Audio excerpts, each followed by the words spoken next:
ဘာသာတခုကကိုအဲ့လိုသူသွန်းလိုက်တဲ့အခမ်းအနားကြီးတခုလောက်တော့အဖေရင်ခောက်ဖြစ်တယ်ငါ့ကို3နှစ်လောက်ကလေး3နှစ်လောက်တည်းကနင်းဖေဟန်ကေဘုံမောင်ဆိုဟိုစိမေချက်ကိုသမီးကိုခေါ်သွားတယ်အဲ့ဒီကပြောတယ်မို့ကလေးကဒီအချိန်မှာကလေးလိုပဲရှင်းသားမှာဈေးကြီးပြမှာသေးအခုသမီးအီတလီမသွားခင်လဲအထက်ခါကမှားဘာသာရေးနဲ့ပတ်သက်အသိကိုဟိုလွတ်လွတ်လပ်ထားတဲ့ကောင် မင်္ဂလာပါကိုရောမင်းခေတ္တမတကောင်နော်အားလုံးမင်္ဂလာပါကျွန်တော်ကတော့မင်းခေတ္တဖြစ်ပါတယ်အားလုံးမင်္ဂလာပါဒီနေ့တင်ဆက်ပေးမယ့်ဗီဒီယိုလေးကတော့သမီးဖြစ်သူကိုဗုဒ္ဓဘာသာကနေပြီးတော့အခြားဘာသာကိုကူးပြောင်းတဲ့နေရာမှာဖခင်တူဦးဖြစ်တဲ့ချမ်းချမ်းရဲ့အမျိုးသားဟောင်းကိုဖုံးတိုက်ကသူ့ရဲ့ခံစားချက်ကိုအခုလိုမျိုးပဲ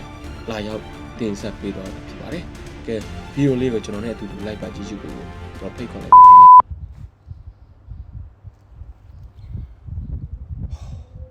သမီးလေးမြန်မိုးကင်းကရဲ့ဘဝနဲ့တဘဝလုံးကအရေးကြီးတဲ့အဲ့ဘာသာတခုကကိုအဲ့လိုသူသွန်းလိုက်တဲ့အခမ်းအနားကြီးတခုလောက်တော့အဖေရင်ခောက်ဖြစ်တယ်ငါ့ကိုကျွန်တော်ခွင့်တောင်းမှုတိုင်ပင်ဖို့နောက်ဆုံးအတိပေးဖို့လိုရတယ်လို့မထင်ဘူးဟိုဆော်ကြီးလည်းပြောတယ်3နှစ်လောက်ကလေး3နှစ်လောက်တည်းကနင်းဖေဟန်ကေဘုံမောင်ဆိုဟိုစိမေချက်ကိုသမီးကိုခေါ်သွားတယ်ကလေးနဲ့မလိုက်တဲ့ဘာသာရေးအကြောင်းတွေကလေးကိုပြောတယ်မကြိုက်ဘူးစိတ်ထဲမှာဒါပေမဲ့အဲ့လိုနေပြောတယ်မဟုတ်ကလေးကဒီအချိန်မှာကလေးလိုပဲရှင်းသားမှာဈေးကြီးပြမှာသေးကျွန်တော်လည်းဘိုးတော်ဘာသာအကြောင်းကလေးကိုစီးယုံနေရအောင်ကလေးအဲ့လိုထိမပင်မမှာစီနေကလေးကိုသူ့အချိန်တန်လို့ရှိရင်သူကိုယ်တိုင်ဆုံးဖြတ်တတ်တဲ့အရွယ်ရောက်လို့ရှိရင်သူကိုယ်တိုင်ကြိုက်တဲ့သူကိုယ်တိုင်လက်ခံတဲ့ယုံကြည်တဲ့ဟာကိုသူရွေးချယ်ပါစေဆိုပြီးတော့ဟိုကလေးဘွားတော်ကလည်းပြောခဲ့တယ်ကြီးတော်လည်းပြောခဲ့တယ်အခုသမီး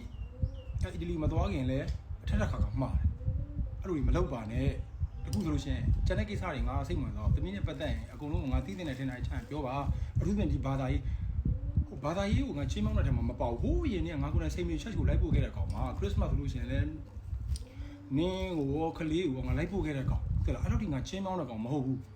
ဘာသာရေးနဲ့ပတ်သက်အသိကိုဟိုလွတ်လွတ်လပ်ထားတဲ့ကောင်ဒါပေမဲ့ဒီကလေးလေးကသူကိုယ်တိုင်ဆုံးဖြတ်တဲ့အရွယ်ရောက်မှသူကြိုက်တဲ့ဘာသာအကိုဝင်ပါစေးဆိုတော့လေအထက်ကပြောထားတယ်အဲ့တော့လူကြီးလှုပ်ချတယ်ပြီးတော့အဲ့ဒါကြီးကိုငါနဲ့ကျွန်တော်နဲ့သူနဲ့အဆက်အသွယ်မရှိရလဲမဟုတ်စက်တင်ဘာ2ရက်နေ့ကလည်းအဆက်အသွယ်ရှိတယ်သမီးကျူရှင်လာခိုင်ပဲဒီကလှမ်းပို့ပြီးတာပြီးတော့စက်တင်ဘာ26ရက်နေ့ကလည်းခလေးနဲ့ပတ်သက်တဲ့အကြောင်းတွေနင်လိုအပ်တဲ့စားစရာတွေအစားဒီငါအကုန်ပို့ပေးတဲ့အကြောင်းနင်ကနေတိုင်း messenger မှာစကားတွေအများကြီးပြောတဲ့အချိန်မှာလည်းဒီကိစ္စနဲ့ပတ်သက်ပြီးတော့တခွန်းတလေလေးတော့ဟိုတိုင်မင်မာတွေခွင့်တောင်းမာတွေမပြောအ ਨੇ ဆုံးတော့အသိပေးတဲ့တယ်လို့မထင်ဘူးလားနောက်ဆုံးအခုဒီသတင်းထွက်လာတာကဒီနေ့ဘယ်နေ့ရလဲ9ရက်6ရက်နေ့အထိကျန်တဲ့မိနစ်တနေ့အထိ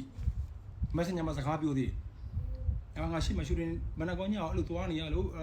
နင်မာတဲ့ဟာတွေမပို့နိုင်သေးလို့မနေ့ကကြာငါရှူတင်ပြီးအောင်ပို့လို့ရနင်းနဲ့အပြန်ကနေပြောနေနေပို့တဲ့စာတွေနည်းနည်းတော့မဟုတ်အဲ့မှာဒီအကြောင်းဒီကိစ္စတော့အရေးကြီးတာမရှိဘူးပါငါမှာအဲ့လိုပြောလို့ဘာသာရေးကိုချင်းမြောင်းတဲ့ကောင်မဟုတ်ဘူးဒါပေမဲ့ဘာသာရေးကအဲ့လိုအရေးမကြီးဘူးဆိုလို့ရှိရင်အဲ့လိုဘာသာတစ်ခုအောက်ကိုသမီးကိုသွတ်သွင်းတဲ့ဥစ္စာကြီးအခမ်းအနားကြီးနဲ့လှုပ်ရှားမလို့ဘူးလေလှုပ်တယ်ဆိုရတာအရေးကြီးလို့ပေါ့ဟိုသမီးဟိုကျွန်တော်စိတ်ကငါမွေးတဲ့ကလေးကိုဟိုငါကိုယ့်ရဲ့ဘာသာကိုကိုယ်ရမယ်ဆိုတော့တိကျစိတ်မျိုးလည်းမရှိကလေးလေးက12နှစ်ပဲရှိသေးတယ်အဲ့ဒါသမီးကိုယ်နဲ့ကဝิญဉာဏ်တယ်လို့ငါ့အောင်လာမပြောနဲ့ငါသမီးကြောင့်ငါအတိတော့ဟုတ်ပါဘူးသမီးအဲ့မှာနေနေရတဲ့အခြေအနေကိုတခုနားလေတယ်အဲ့တို့ကြောင့်မင်းတို့ Sunday School ပဲဖြစ်ဖြစ်ဟာလား Sunday မှာ church တက်လို့ရှိရင် Sunday ရေမဟုတ်တပတ်မှာ9ရက်လုံးခေါ်သွားကြမှာဘုရားကြောင့်ဒါပေမဲ့ဒီလိုမျိုးအခမ်းအနားကြီးနဲ့တော့လှုပ်ရှားမလို့သေးဘူးလေကွာသမီးကကလေးလေးရှိသေးတာသူရွေးချယ်ပါစီဆိုတော့စကားလည်းထက်ကပြောတယ်အဲ့ဒါကိုငါ့အတိပေးဖို့အခွင့်အရေးမရှိတာလည်းမဟုတ်နဲ့ငါလည်း Messenger မှာအများအားပြောနေကြသမီးနဲ့ပတ်သက်ပြီးတော့မနေ့ကတနေ့အထိပြောသေးတယ်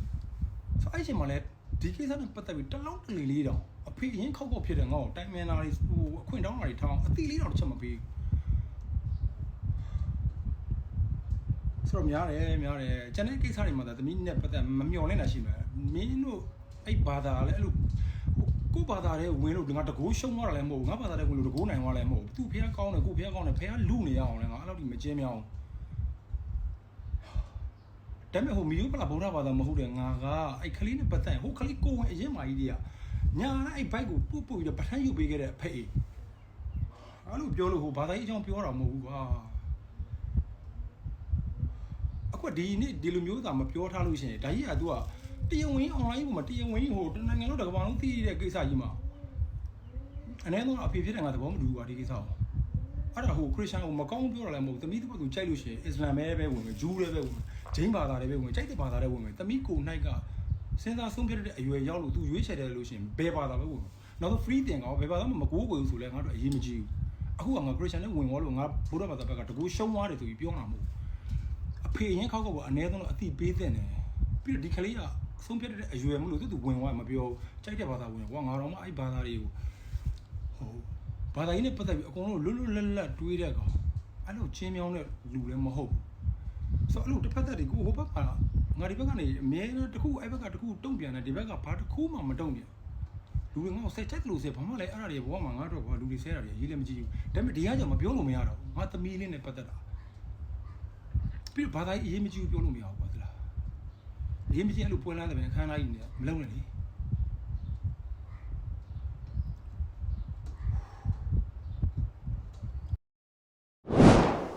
ကဲဗီဒီယိုလေးကတော့ဒီလောက်ပါပဲခင်ဗျာဒါကတော့ချမ်းချမ်းရဲ့အမျိုးသားဟောင်းက